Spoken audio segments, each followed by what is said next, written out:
Muchas gracias. Buenos días a todos.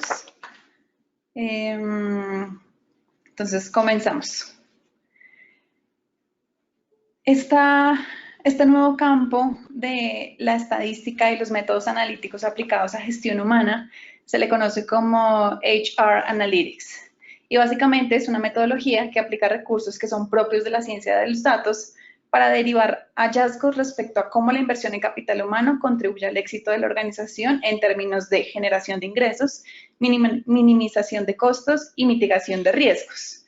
Así que, en otras palabras, simplemente se basa en una aproximación basada en los datos a la gestión eficiente de los recursos humanos. Permite responder preguntas como, por ejemplo, ¿cuál es la tasa de rotación anual? O ¿cuánto le cuesta a la organización esa tasa de rotación? Normalmente a estas preguntas los profesionales de gestión humana suelen tener la respuesta, pero hay otras preguntas que no son tan sencillas de responder, como por ejemplo, ¿cuánto de esa rotación se refiere a las pérdidas de talento valioso? O sobre si usted como profesional de gestión humana sabe cuál es el colaborador que tiene mayor probabilidad de retirarse durante un año. Entonces hay unas métricas clave que en colaboración con la alta dirección y los profesionales de gestión humana se deben determinar para definir la estrategia de HR Analytics en una organización. Estas son las métricas de recursos humanos que se espera tengan influencia en los KPIs que son claves para una empresa. Entonces, ¿cuáles son las preguntas de negocio que quieren responderse? ¿Cuáles son esas métricas claves en gestión humana? Contratación, el tiempo de contratación, cuáles son los días promedios entre el ofrecimiento de una posición de trabajo y la aceptación de la oferta, el time to fill, o cuáles son los días en llenar la diferencia entre llenar la posición y la publicación de la oferta, la tasa de aceptación de las ofertas, key metrics de permanencia, tasa de rotación voluntaria y no voluntaria son las más habituales, key metrics de entrenamiento, cuáles son los gastos de capacitación por empleado y la eficiencia del programa de entrenamiento. Esto se puede medir en términos de la mejora en el desempeño, qué asociación hay entre los programas de capacitación que ofrece una organización y los distintos indicadores de desempeño, como por ejemplo las encuestas de satisfacción o los puntajes promedio que obtienen los colaboradores en esos test estándar que están definidos dentro de una empresa. O, por ejemplo, en organizaciones menos horizontales, en promedio, ¿cuántas de estas personas que acceden a estos programas de capacitación reciben promociones? Key metrics de desempeño, ¿cuál es la tasa de ausentismo y el riesgo de capital humano?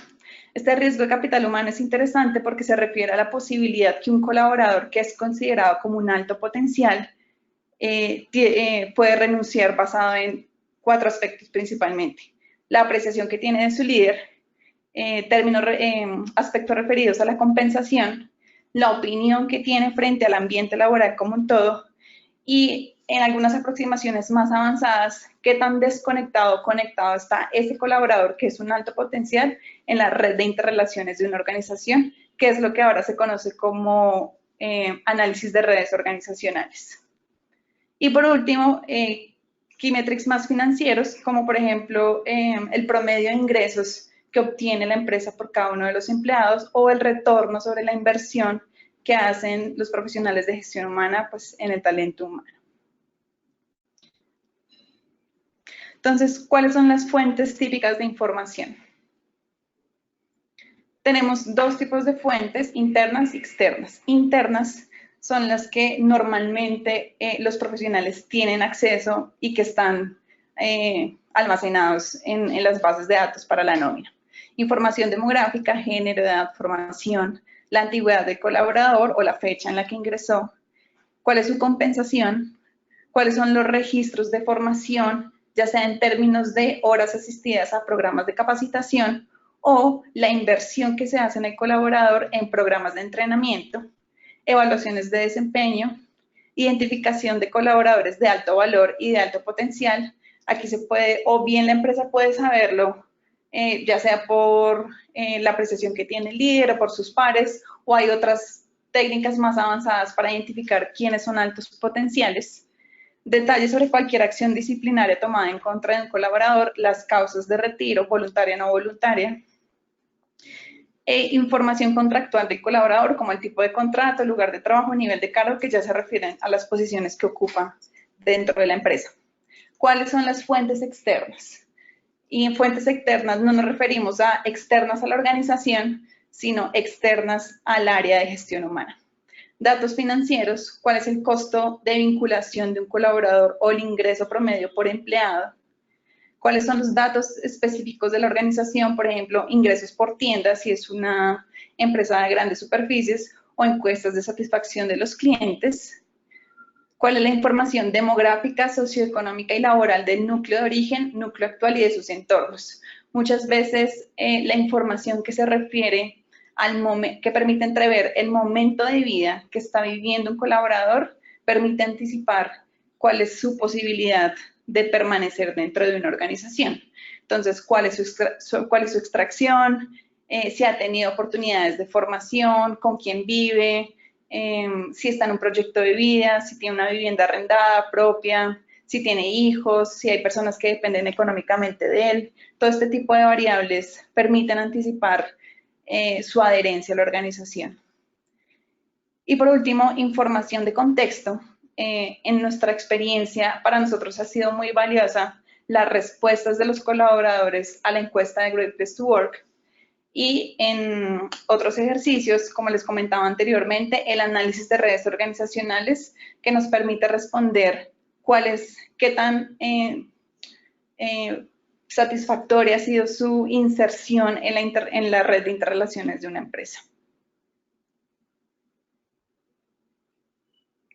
Entonces, la madurez de los métodos analíticos tiene una relación exponencial con la capacidad de agregación de valor de los programas de HR Analytics en una organización.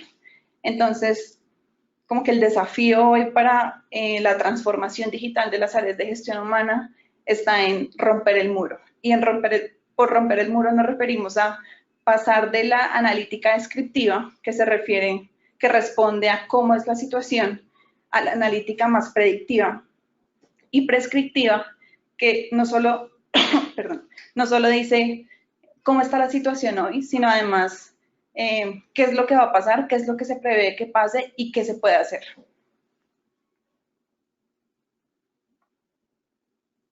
Ahora sí entramos, una vez dado todo este contexto, a revisar el caso de estudio.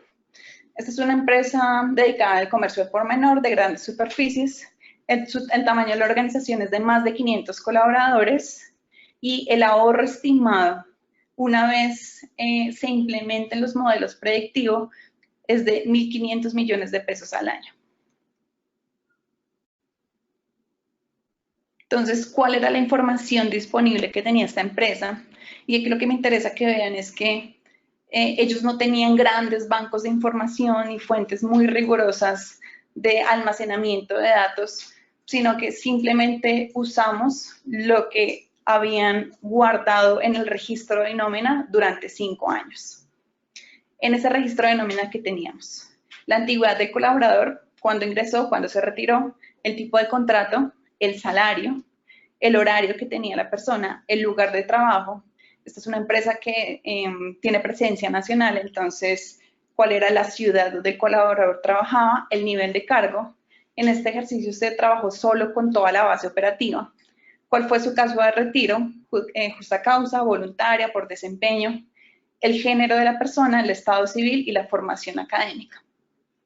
Y este análisis se complementó con información externa, como fueron las respuestas de estos colaboradores a la encuesta de Great Place to Work. Es una empresa que ha medido con Great Place to Work en años anteriores, los índices de desempleo de cada una de las ciudades donde estos colaboradores trabajan, la población total de la ciudad de trabajo. Ya más adelante les explico por qué esta información era importante.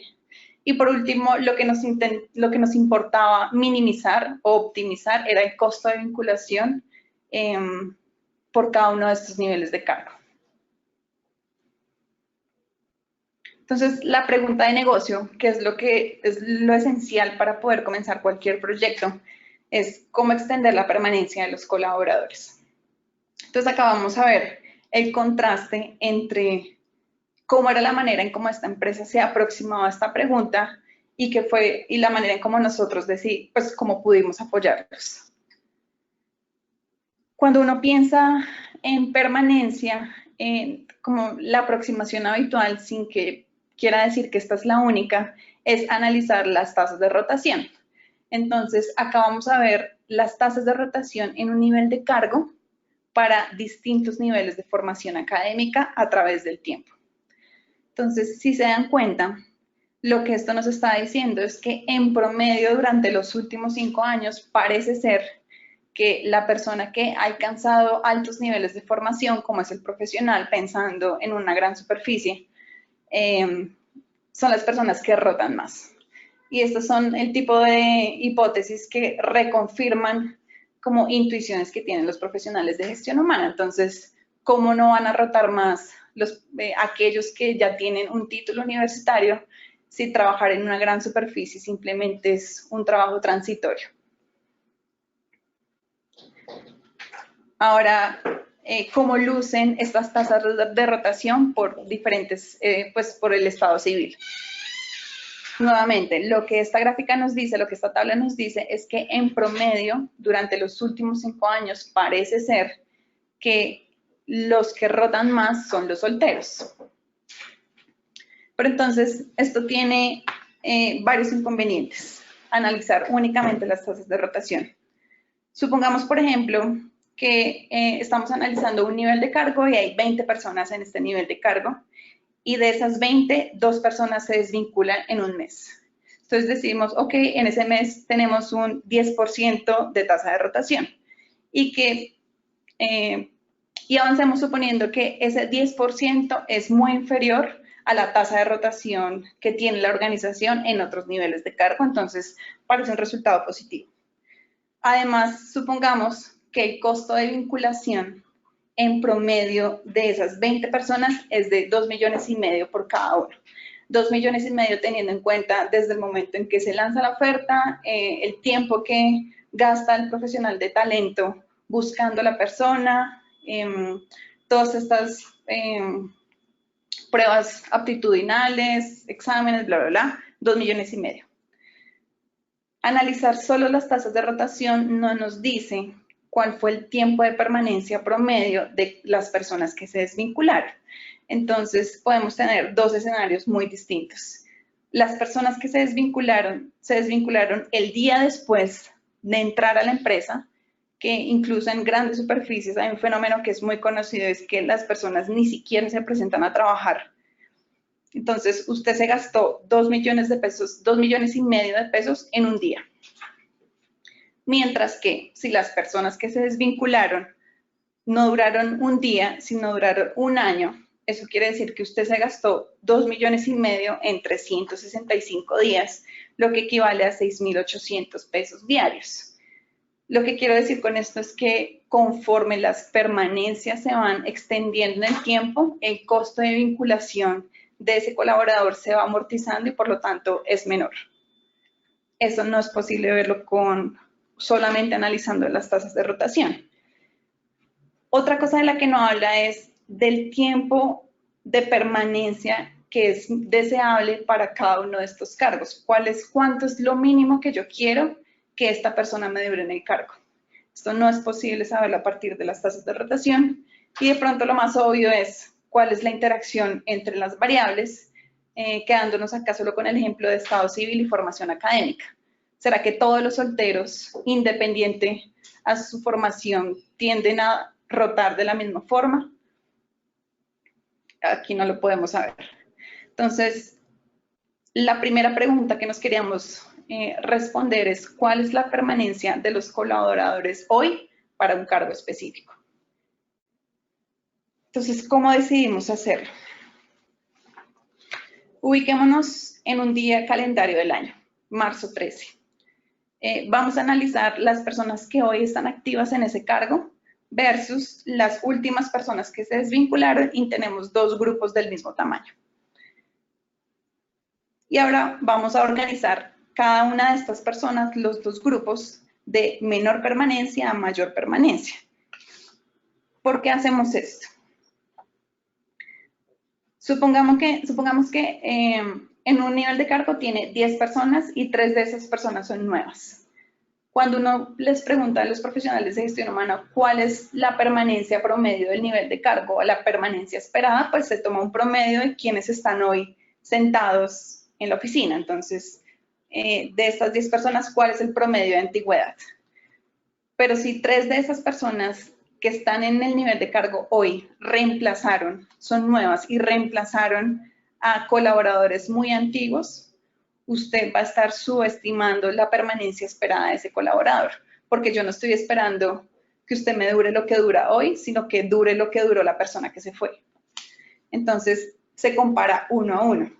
Si la persona que hoy está activa, la antigüedad de la persona que hoy está activa supera a la antigüedad de la persona que históricamente, en la historia reciente, había durado menos, entonces la permanencia esperada para esa persona ya fue, como que usted ya superó mis expectativas, usted ya duró más de lo que yo esperaba. Entonces yo le atribuyo la antigüedad de la persona que hoy está sentada acá.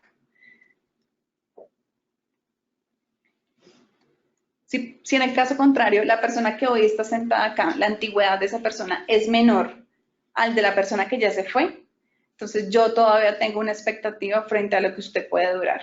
Entonces yo le atribuyo la antigüedad de la persona que ya se fue, del inactivo.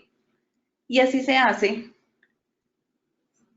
para todo el grupo de personas y finalmente llegamos a unas antigüedades, a una distribución de antigüedades.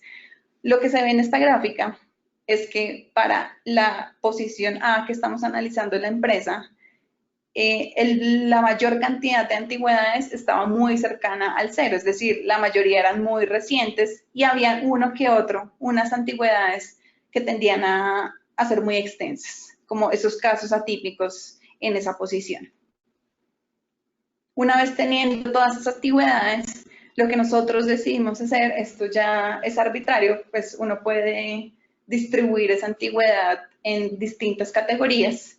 Decidimos utilizar estos porcentajes y básicamente lo que definimos fue 4 categorías: permanencia alta, permanencia media, permanencia baja y permanencia inadmisible.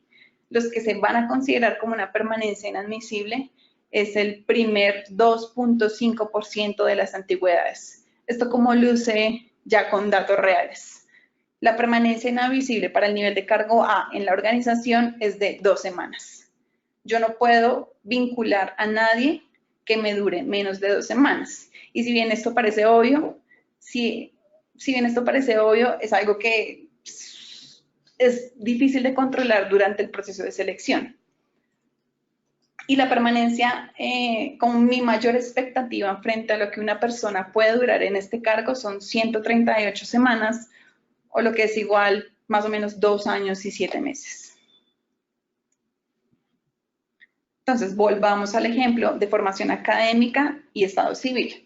Ya no queremos mirar las tasas de rotación, sino al momento en el que una persona se desvinculó, cuál fue su permanencia en términos de estos 4 estadios: inadmisible, baja, media y alta.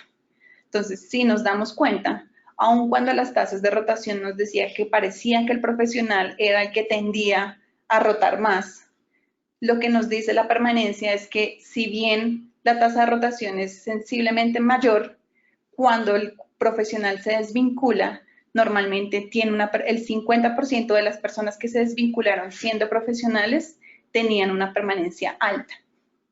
Mientras que por el contrario, quienes tienen formación secundaria, cuando se desvincularon, el 14% tenía una permanencia inadmisible, es decir, menos de 2 semanas de antigüedad en la organización, lo que es muy costoso. Cuando analizamos estados civiles, nos damos cuenta que el análisis nos decía que parecía que los solteros tendían a rotar mucho más que quienes viven en unión libre, los casados.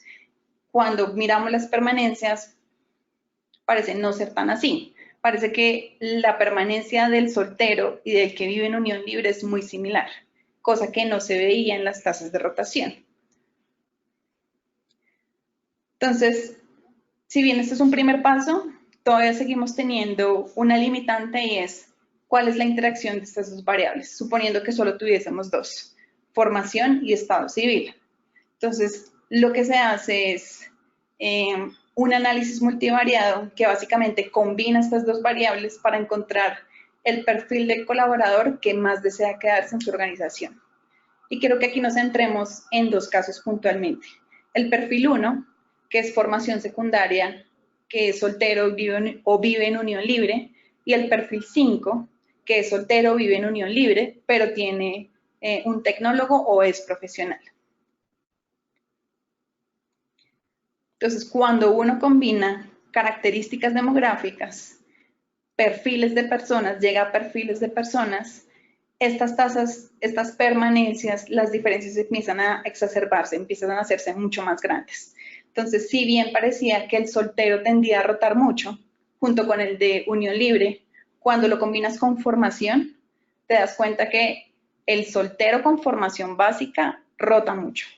Y cuando rota, la permanencia de esa persona es muy costosa para la empresa porque dura en promedio menos de 2 semanas. Pero el perfil pero aun cuando parecía que el perfil, que los solteros o con unión libre rotaban mucho, cuando estas personas han alcanzado algún nivel de formación, su permanencia es muy favorable. El 75% al momento de desvincularse tenía una permanencia media o alta, lo que es como un panorama completamente distinto al del perfil 1, aún teniendo una composición parecida de personas. Entonces, ya definimos la permanencia y definimos unos perfiles. Entonces, ahora seguimos con la etapa del modelado. Para esta organización hicimos un modelado en 2 etapas. Primero, queríamos determinar la admisibilidad. ¿Qué quiere decir? Que cuando yo estoy evaluando un candidato, no lo voy a dejar avanzar en el proceso de selección si el modelo me dice que esta persona no me va a superar al menos ese umbral mínimo de permanencia, sino va a durar al menos 2 semanas. De ahí para abajo no quiero que entre nadie. La diagonal que vemos resaltada en negrilla es el porcentaje de veces en el que el modelo es capaz de predecir correctamente esa permanencia. Entonces, en el 79% de los casos, si el modelo predice permanencia inadmisible, es inadmisible, y en el 72% de los casos, si el modelo predice permanencia admisible, es porque fue admisible. Y en total, tiene un poder predictivo del 82%. Entonces, ¿cómo entran aquí a jugar los perfiles? Lo que nos dice el modelo es que el perfil 5, en comparación con el perfil 1, que era lo que veíamos anteriormente, su probabilidad es 3.7 veces menor que renuncie en un momento en que se considera inadmisible. Esto no hubiese podido ser posible de no haber llegado a una composición de variables, de perfiles, para determinar quién es el que parece que desea quedarse en esta organización. Entonces, una vez se sabe que esta persona va a superar este umbral mínimo de admisibilidad, por decirlo de alguna manera, ahora evaluamos la permanencia. ¿Cuál es la permanencia esperada de esta persona? Que al menos ya sabemos que nos va a durar 2 semanas. Entonces, la diagonal en negro nos está diciendo cuál fue el poder predictivo del modelo en cada uno de estos 3 niveles de permanencia. El que a nosotros más nos interesa es el de permanencia alta. Queremos asegurar que quienes entran al proceso de selección van a tener altas permanencias porque eso va a impactar positivamente en las tasas de rotación. Y quiero que vean, por favor, debajo los números que se encuentran por debajo de la diagonal y por encima de la diagonal. Por debajo de la diagonal son, aunque el modelo no logra ser muy preciso con las predicciones, este tipo de error no es tan malo. Lo que quiere decir que si el valor observado, si la persona tuvo una permanencia baja al momento de desvincularse, pero el modelo me predijo una permanencia media, no es lo mismo que si el modelo me predice una permanencia media y la persona realmente duró mucho menos de lo que el modelo predijo. En promedio, la precisión de este modelo es del 72%. Pero entonces, lo interesante es que una vez las personas superan ese umbral mínimo de admisibilidad, ya el perfil del colaborador deja de ser importante para el modelo. Lo que realmente importa, lo que va a determinar cuánto va a durar en el tiempo la persona, es el salario, es el ambiente laboral, la percepción que tiene sobre el ambiente laboral y la tasa de desempleo de la ciudad donde trabaja. Y todas estas variables que se encuentran en el origen de la gráfica, a la parte inferior izquierda, son variables que no son tan importantes para lograr estimar la permanencia esperada de ese colaborador. Entonces, este es un diagrama de más o menos cómo es que está funcionando este modelo en 2 etapas. Tenemos una posición que necesitamos llenar necesitamos contratar a 5 personas y tenemos 10 candidatos. Entonces, cuando entran los candidatos, 3 de esos candidatos, el modelo nos dice, esta persona parece que va a tener una permanencia inadmisible, no lo admitan en el proceso de selección, se descarta el proceso de selección. Y quedamos con 7 personas restantes. El color verde es permanencia alta, el amarillo es permanencia media y el naranja es permanencia baja. Entonces, lo que va a hacer el modelo es favorecer, privilegiar a quienes van a tener mayores permanencias y va a ir ocupando las posiciones conforme encuentre personas con mayor permanencia, dejando de últimas a aquellos que se espera que van a durar menos en la organización, y así es que se ocupan las 5 posiciones que se estaban buscando. Entonces, no significa que no se vayan como a colar en el proceso personas que parece que van a durar poco, porque igual se tienen que llenar esas posiciones. Entonces, el modelo va a usar las personas que tienen frente para evaluar, pero va a privilegiar, va a favorecer a aquellos que el modelo predice que va a tener una mayor permanencia. En el primer caso, de la admisibilidad, se equivoca en un 16% de las veces, y en el segundo caso se equivoca en un 28% de las veces. Entonces, una vez determinados estos modelos, se hizo la simulación. Entonces, esta gráfica, ¿qué es lo que nos está diciendo? En el eje X tenemos todos los días calendario de un año. Y en el eje Y, las representatividades de las permanencias de las personas que se desvincularon. Este es el año base de la organización. Así lucían las permanencias de las personas que se desvincularon en esta organización. Entonces, como se dan cuenta, en promedio el 25% de las personas tenían una permanencia inadmisible, lo que quiere decir que en promedio estas personas duraban 2 semanas en la posición. La simulación para el primer año nos permite decir con una alta confiabilidad que el número de personas que se van a contratar durante el año se reduce en un 3.74%. Para el segundo año, este número de contrataciones se reduce en un 11.9%. Y para el tercer año, el número de contrataciones se reduce casi en un 20%. Y esta reducción del número de posiciones que yo tengo que ocupar, producto de que las personas me están durando más, es el ahorro que se estimó al comienzo de la presentación del caso de estudio, que fueron alrededor de 1.500 millones de pesos al año. Y esta es una simulación de cómo se espera que luzcan las tasas de rotación.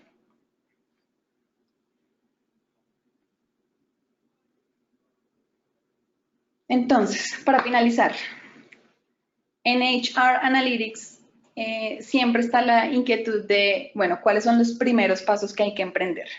Entonces, los líderes de recursos humanos deben preparar a sus equipos y a la organización para un flujo de trabajo impulsado por la analítica.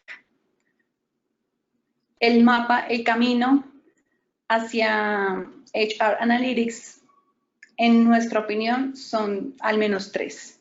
El primero, cree un mindset colectivo. Esto quiere decir, sensibilice tanto a los profesionales de gestión humana como a la alta dirección de la importancia que tiene introducir la analítica en en los procesos que son habituales de recursos humanos y que se tenga una alta sensibilidad frente a cuidar y depurar las fuentes de información.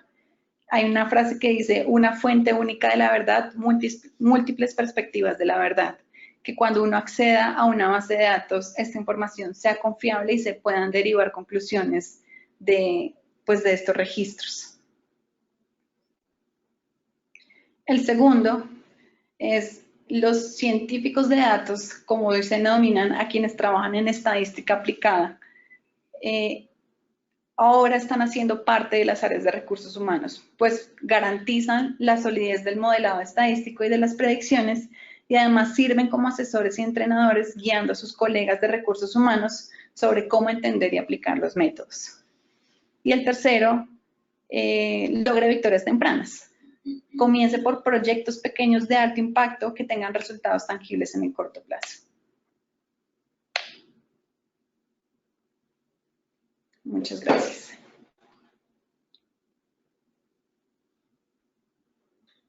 Bueno, vamos a ver por qué.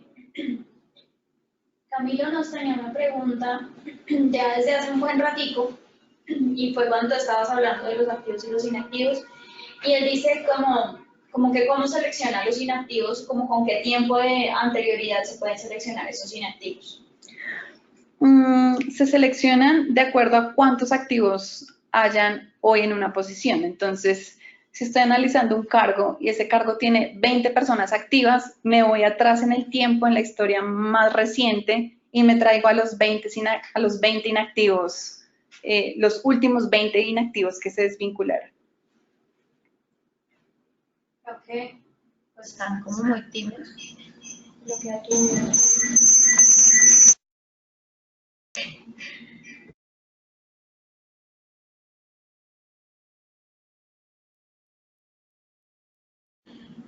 Bueno, no sé si tengan ustedes más preguntas, porque por ahora no tenemos más. Si tienen algunas preguntas, pueden hacerlas en este instante.